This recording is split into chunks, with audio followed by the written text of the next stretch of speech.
नमस्कार, मी ज्ञानेश्वरीच रेसिपीमध्ये सर्वांचं खूप खूप मनापासून स्वागत करते। आज आपण बघणार आहोत 5 ते 10 मिनिटात चंदन, कापूर आणि सुगंधी असा 3 चमचे भीमसेन कापूर वापरून बनवलेला घरगुती असा चंदनाचा सुगंधित गंध। तर हा ओला गंध घरच्या घरी कसा तयार करायचा आणि तयार केलेला हा गंध वर्षभर कसा साठवून ठेवायचा, तोही सुगंधित असा राहील, यासाठी कोणत्या टिप्स वापरायच्या, या सगळ्या टिप्स मी आजच्या व्हिडिओमध्ये शेअर केलेल्या आहेत। शिवाय गंध बनवण्यासाठी लागणारं साहित्य योग्य प्रमाणात सांगितलेलं आहे। त्यासोबतच बनवताना काही वापरायच्या टिप्स आहेत, ज्यामुळे हा गंध वर्षभर साठवून ठेवला तरी देखील तुम्हाला नवीन असल्यासारखाच सुगंधित वाटेल आणि दररोज वापरता येईल। देवपूजेमध्ये लागणारा हा गंध आपण घरच्या घरी कसा बनवायचा ते बघूया। घरगुती पद्धतीने बनवलेला हा चंदनाचा गंध मला तरी वाटतंय सगळ्यांनाच नक्की आवडणार आहे। त्यामुळे हा गंध तयार झाल्यानंतर असा दिसतो जसा की हा विकतच आणलेला आहे। बघा तुम्ही, याचा फ्लेवर, याचा रंग अगदी विकत आणलेल्या चंदनयुक्त, केशरयुक्त आणि कापूरयुक्त अशा सुगंधित ओल्या उटीसारखाच आलेला आहे। बघू शकता, पहिला मी गंध जो आणलेला होता तो याच बॉटलमध्ये होता आणि तो संपल्यानंतर मी विचार केला आता यावेळी मात्र आपण हा सुगंधित असा चंदनाचा ओला गंध आपण घरीच बनवूया।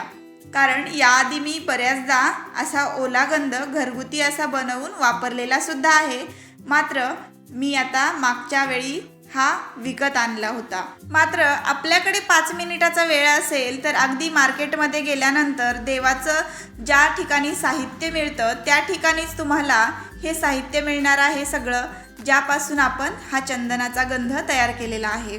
फार जास्त मेहनत नाही, अगदी 2 मिनिटात तुम्हाला ह्या गंधाची मी रेसिपी सांगते किंवा या गंधाची मेथड सांगते।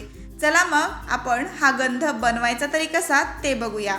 गंध जर बनवून ठेवला तर तुम्हाला अगदी याचं झाकण काढलं की सुगंधित असा वास घरामध्ये दरवळल्यासारखा वाटणार आहे।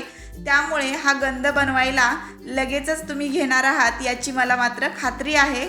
चला, देवासाठी हा गंध लागतोच, पण बरेच जण हा आपल्या स्वतःच्या कपाळावर सुद्धा चंदनाचा गंध लावतात आणि हा गंध लावल्यानंतर अगदी थंडगार सुगंधित असा हा गंध कपाळावर लावला की मग आपल्याला त्याचा फिलिंग सुद्धा खूप छान येतो।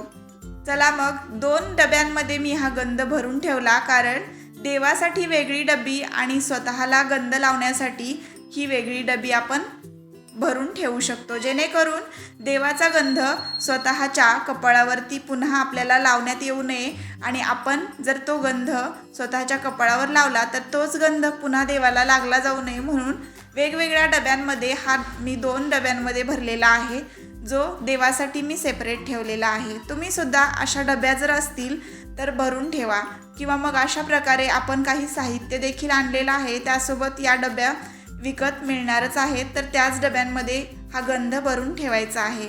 सुगंधित असे पदार्थ वापरल्यामुळे हा गंध देखील असं झाकण काढलं की अगदी घमघमीत छान सुगंधित असा वास दरवळतो या गंधाचा। बघूया हा केशरयुक्त गंध नेमका बनवायचा तरी कसा आहे ते। सगळ्यात आधी हा गंध बनवण्यासाठी मी घेतलेला आहे भीमसेन कापूर।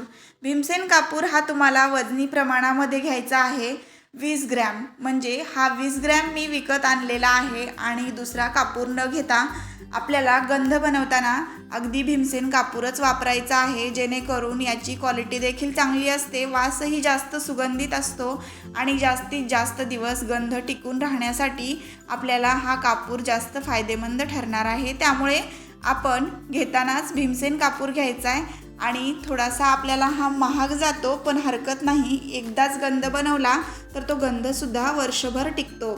तर हा 30 रुपयांचा कापूर आहे, मला 20 ग्रॅम कापूर घेण्यासाठी 30 रुपये लागले। तर इथे बघू शकता प्रमाण मी सांगितलेलं आहे आणि किंमतसुद्धा तुम्हाला सांगते, जेणेकरून तुम्हालाही सोपं जाईल हा गंध कसा बनवायचा ते, आणि यासाठी लागणारं साहित्य त्याच्या किमती सांगितल्या तर तुम्हालाही कळेल की यासाठी खर्च नेमका किती आला ते। तर इथे मी कापूर बारीक करण्यासाठी एक वाटी घेतली आणि वाटीवरती अशा प्रकारे या वड्या ठेवल्या कापराच्या आणि वाटीने दुसऱ्या असं याला बारीक करून घेतले। तर फुलपात्राने मी याला बारीक केलं आहे जेणेकरून हा कापूर मला हवा तसा बारीक मिळेल.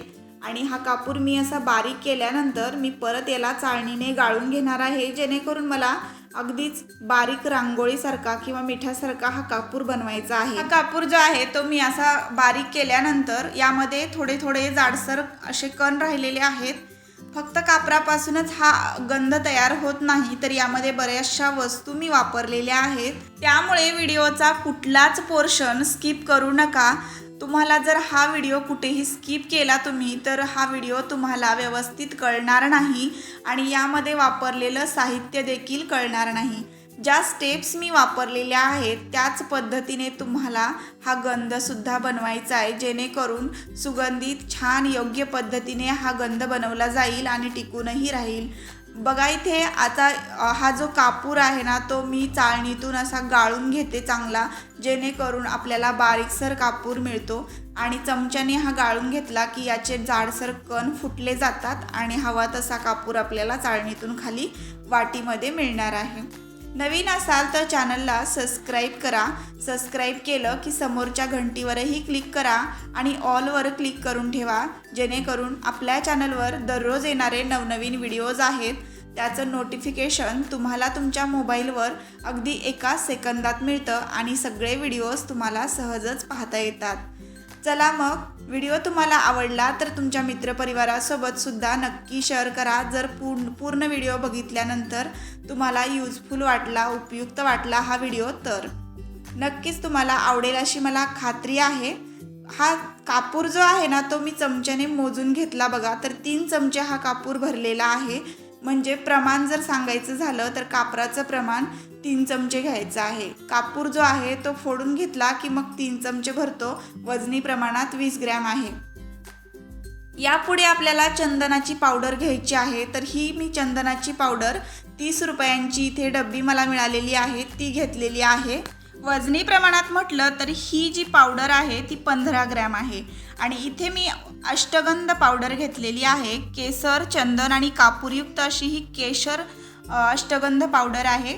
तर ती पावडरसुद्धा 20 ग्रॅम आहे. तर ही डब्बीच मला मिळालेली आहे चंदन पावडरची आणि अष्टगंध पावडरची.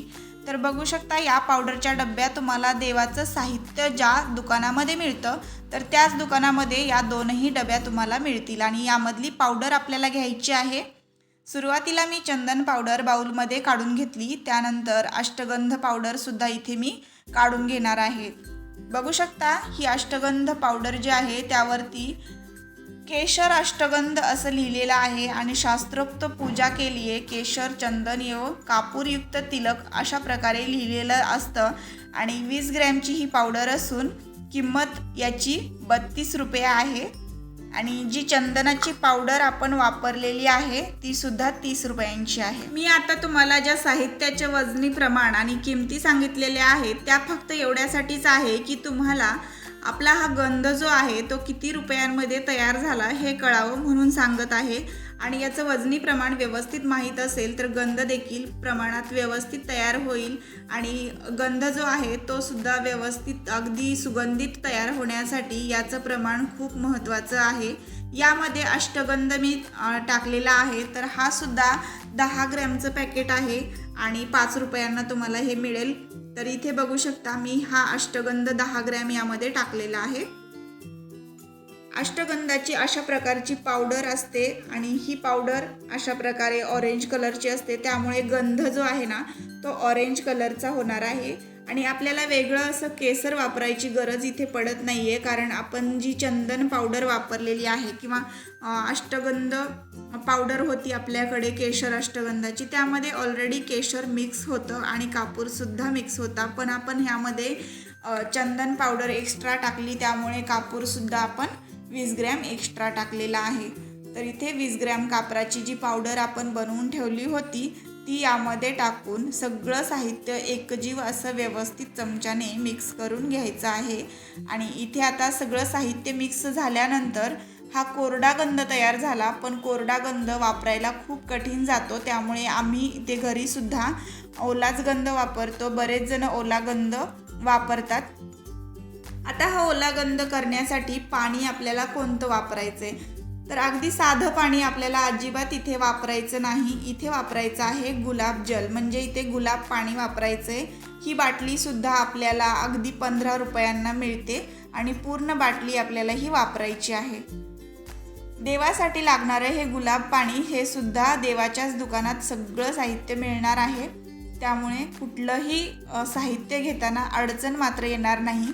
बघू शकता, सहज उपलब्ध होणारं साहित्य वापरून आपण हा गंध जो आहे तो अशा प्रकारे व्यवस्थित बनवला. आता यामध्ये गुलाब पाणी टाकलं की मग हा गंध व्यवस्थित मिक्स करून घ्यायचा आहे आणि गंध तयार झाला की बघा अशा प्रकारे छान योग्य मेजरमेंटने सगळं साहित्य घेतल्यामुळे गुलाब पाणी अजिबात एक्स्ट्रा होत नाही. पूर्ण बाटली वापरू शकता, काहीही त्यातलं उरवायची गरज नाही.